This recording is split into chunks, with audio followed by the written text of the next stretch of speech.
U.S. President Donald Trump's One Big Beautiful Bill has passed the Senate following a debate that lasted over 24 hours. The vote was initially tied at 50-50, with the deciding vote cast by Trump's Vice President, J.D. Vance. Julia Manchester is a political reporter with The Hill, and she joins me now from Washington, D.C. Julia, good to have you back on the program. Now, this big, beautiful bill has passed the Senate. Trump wants it signed off by the 4th of July. So, could the Democrats stop that from happening when it goes to the vote again in the House of Reps? Well, it's not the Democrats that could stop it from happening. It's actually the Republicans. There are a lot of Republicans who are against this legislation. Remember, the original bill came out of the House of Representatives and was smaller. It was a bit cheaper. And that was after Speaker Mike Johnson worked with moderate Republicans as well as fiscal conservatives to get that price tag. However, once it went into the Senate, the price tag on that piece of legislation went up, and we saw deeper Medicaid cuts at the same time. So now that it goes back to the House of Representatives, you have fiscal conservatives who will be upset about the price tag. You already have members of what we call the House Freedom Caucus in the Republican conference in the House who are, very much defined as fiscal hawks. A number of them have said unless it changes, they will vote no. So the question is, can Speaker Mike Johnson unite his conference, unite the Republicans, to essentially pass it? Yes, and you spoke of Medicaid, Julia. That cut is amounting to about hundreds of billions of dollars to this health program. What might be the impacts of this? Look, we're going to see probably, thousands, potentially millions of Americans without access to Medicaid.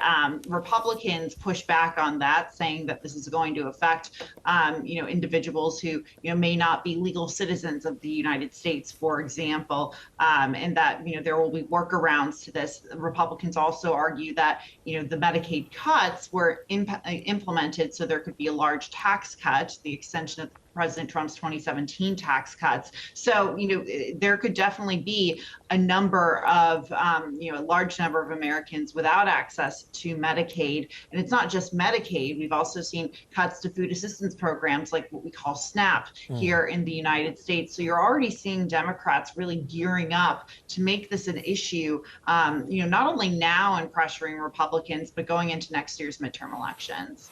Yes, now this bill will require the debt ceiling to be raised by anywhere between $3 to $5 trillion.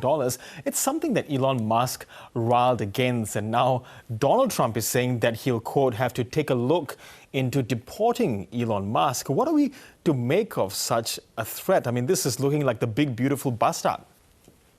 Yeah, look, it's a kind of a reignition of the fight that President Trump and Elon Musk had last month over the fight over the big, beautiful, or over this legislation that Trump calls the big, beautiful bill. We know that Elon Musk has had issues with the size of this legislation, very much similar to the issues that a lot of these fiscal conservatives have with the legislation and its size and how much it adds to the debt and deficit. So you're seeing this fight, kind of spring into action. You have Elon Musk pledging to, create or establish another new political party to campaign against Republicans who vote against this bill, or vote for the bill, I should say.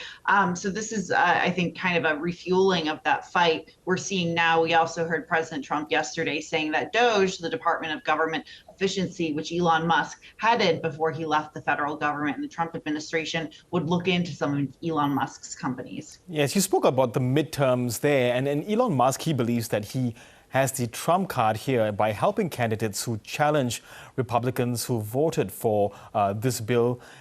Might this cause consternation within the Republican Party?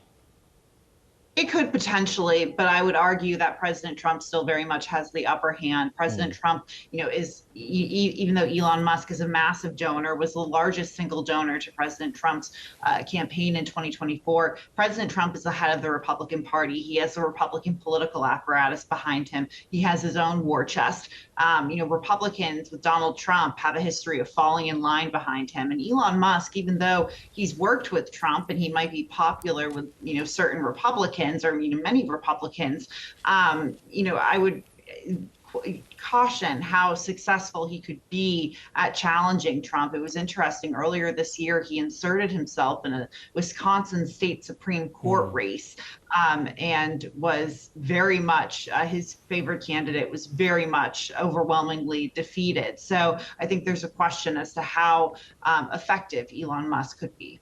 And back to policy, Julia, we have seen that U.S. aid has officially shut, and now reports suggest that this could lead to millions of deaths in the next 5 years, something that Barack Obama as well as George W. Bush have jointly criticized. But the question is, will this outcry lead to anything? Right now, under the Trump administration, with Republicans in control of the House and the Senate, I doubt that this will lead to anything. This is all a part of that Department of Government Efficiency and making those cuts. And just on the immigration side of things, finally, Julia, Donald Trump has toured the what he's called the Alligator Alcatraz, this new immigration detention facility in Florida. It's quite the name, but what has it led to? Why has it led to humanitarian and even environmental concerns there? Well, it was actually started by Florida Governor Ron DeSantis and his administration in Florida, and President Trump visited it yesterday. The Trump administration essentially gave it the green light. It's meant to be an immigration detention facility in the middle of the Florida Everglades. It's not in the middle of the Everglades National Park, but it is in the middle of wildlife. You have, Democrats, liberals pushing back on this, saying that, it is inhumane to, hold undocumented migrants in this manner, conduct, the immigration holding that way.